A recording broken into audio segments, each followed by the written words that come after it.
Podcast Network Asia.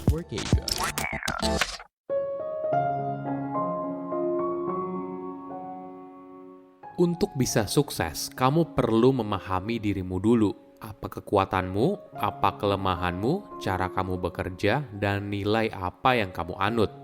Halo semuanya, nama saya Michael. Selamat datang di podcast saya, Sikutu Buku. Kali ini saya akan bahas buku Managing Oneself karya Peter F. Drucker. Sebelum kita mulai, buat kalian yang mau support podcast ini agar terus berkarya, caranya gampang banget. Kalian cukup klik follow. Dukungan kalian membantu banget supaya kita bisa rutin posting dan bersama-sama belajar di podcast ini. Buku ini membahas bagaimana kamu bisa membawa diri kamu untuk mencapai kesuksesan. Kesadaran diri seringkali didefinisikan sebagai pengetahuan sadar tentang karakter, perasaan, motif, dan keinginan diri sendiri. Menjadi sadar diri adalah keterampilan yang berharga dalam menjalani hidup. Tidak peduli apakah kamu seorang pemimpin bisnis, pelatih, atau orang tua, kemampuan ini akan membantu kamu untuk berprestasi. Namun sayangnya, kita seringkali tidak tahu apa kekuatan kita. Alhasil, kita tidak bisa memberikan hasil yang maksimal. Saya merangkumnya menjadi 3 hal penting dari buku ini. Pertama, mencari tahu kekuatan dan kelemahan. Di zaman dulu, banyak orang merasa tidak penting mengetahui kekuatan mereka. Misalnya seorang anak petani ketika besar akan jadi petani. Seorang anak pandai besi ketika besar akan jadi pandai besi. Namun di zaman sekarang, setiap orang punya pilihan. Mereka perlu mengetahui apa kekuatan mereka apabila ingin punya karir yang sukses. Kamu tidak akan bisa sukses apabila hanya fokus pada kelemahan. Kamu perlu tahu apa kekuatan kamu dan bagaimana kamu bisa memanfaatkan kekuatan kamu untuk mencapai apa yang kamu inginkan dalam hidup. Sayangnya, banyak orang merasa tahu apa kekuatan mereka, padahal mereka salah. Mereka hanya mengelompokkan apa yang baik dan buruk. Penulis memberikan tips. Setiap kali kamu membuat sebuah keputusan penting, tulislah apa yang kamu harapkan. 9 hingga 12 bulan kemudian, bandingkan ekspektasi dan kenyataan. Coba cari polanya. Hasil apa yang secara konsisten kamu hasilkan? Apa keahlian kamu yang perlu ditingkatkan untuk mencapai hasil yang kamu inginkan? Apa kebiasaan tidak produktif yang mencegah kamu mencapai hasil yang kamu inginkan? Jika kamu rutin melakukan analisa umpan balik ini selama 2 hingga 3 tahun, kamu akhirnya akan tahu apa kekuatan dan kelemahan kamu. Nah, sehabis itu, fokuslah pada kekuatan yang memberikan hasil terbaik.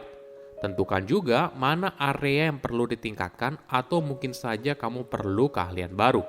Dengan cara ini, kita jadi bisa tahu apa kekuatan kita, daripada sibuk memperbaiki semua kelemahan yang kita miliki. Maklum saja, kita mudah sekali mengidentifikasikan apa kelemahan yang kita miliki, tapi sulit menjelaskan apa kekuatan kita.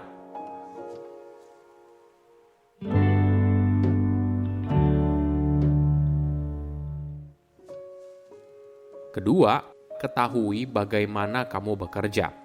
Di era sekarang, kita tidak bisa sukses sendirian. Untuk mencapai hal besar, kita perlu berkolaborasi dengan orang lain, entah dengan atasan, rekan kerja, atau bawahan. Hubungan kerja inilah yang perlu kita bina dengan baik. Kita harus menerima fakta kalau setiap orang sama seperti kita. Artinya mereka punya kekuatannya sendiri, cara kerja, nilai pribadi yang dianut, dan sebagainya. Jika kamu tahu dan memahami cara atasanmu bekerja, rekan sesama anggota timmu bekerja, dan sebagainya, maka kamu bisa berinteraksi dengan mereka secara lebih efektif. Ada fakta yang menarik. Tidak semua orang bisa jadi pemimpin. Sama halnya tidak semua orang bisa jadi pengusaha. Ini tidak masalah, setiap orang punya kekuatan dan kelemahannya masing-masing. Jenderal George Patton, pahlawan militer Amerika yang hebat dalam Perang Dunia Kedua, adalah contoh yang menarik. Patton adalah komandan pasukan utama Amerika. Namun ketika dia diusulkan untuk menjadi komando independen, Jenderal George Marshall, Kepala Staf Amerika Serikat berkata, Patton adalah bawahan terbaik yang pernah dimiliki oleh tentara Amerika, tetapi dia akan menjadi komandan terburuk. Banyak orang juga bekerja lebih baik menjadi penasehat daripada pengambil keputusan. Pada saat yang sama, pengambil keputusan seringkali membutuhkan penasehat untuk membantu mereka berpikir dan mengambil keputusan terbaik. Inilah sebabnya kenapa orang nomor 2 dalam organisasi tidak selalu berhasil ketika dipromosikan ke posisi nomor 1. Orang di posisi nomor 1 dan nomor 2 punya keahlian yang berbeda dan memiliki kepribadian yang berbeda.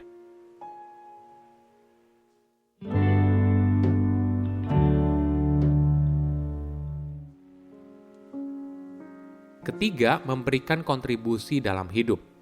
Pada awal abad ke-19, diplomat yang paling dihormati dari semua kekuatan besar di dunia adalah Duta Besar Jerman di London.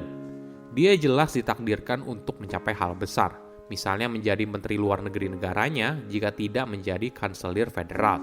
Namun pada tahun 1906, Duta Besar itu tiba-tiba saja mengundurkan diri daripada harus memimpin makan malam yang diadakan oleh Korps Diplomatik Jerman untuk Raja Edward ke-7.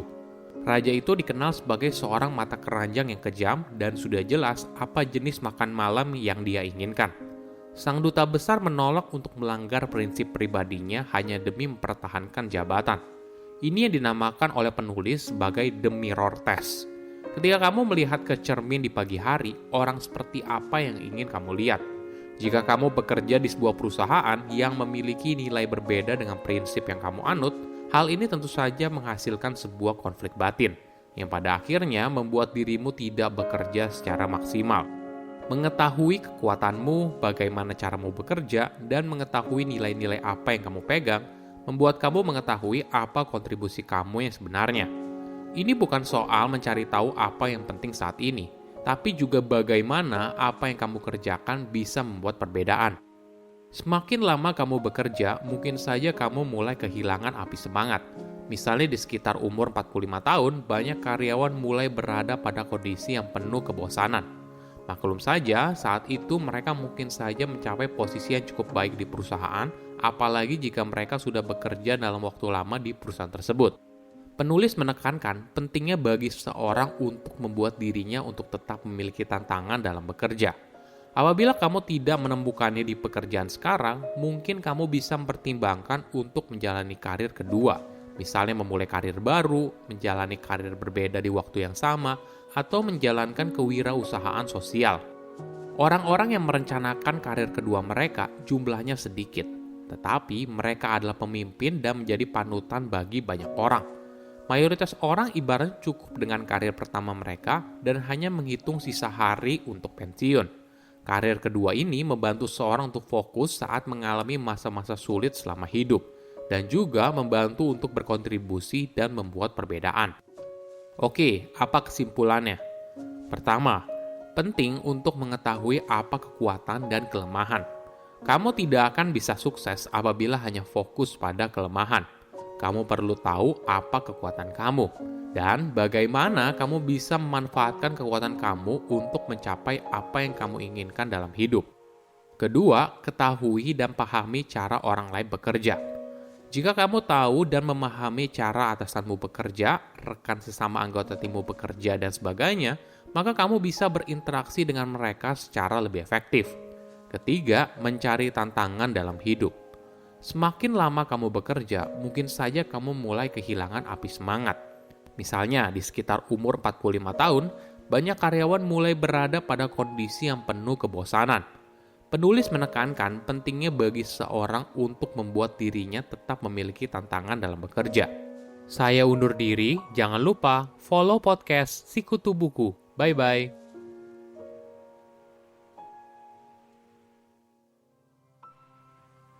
Pandangan dan opini yang disampaikan oleh kreator podcast, host, dan tamu tidak mencerminkan kebijakan resmi dan bagian dari Podcast Network Asia. Setiap konten yang disampaikan mereka di dalam podcast adalah opini mereka sendiri dan tidak bermaksud untuk merugikan agama, grup etnik, perkumpulan, organisasi, perusahaan, perorangan, atau siapapun dan apapun.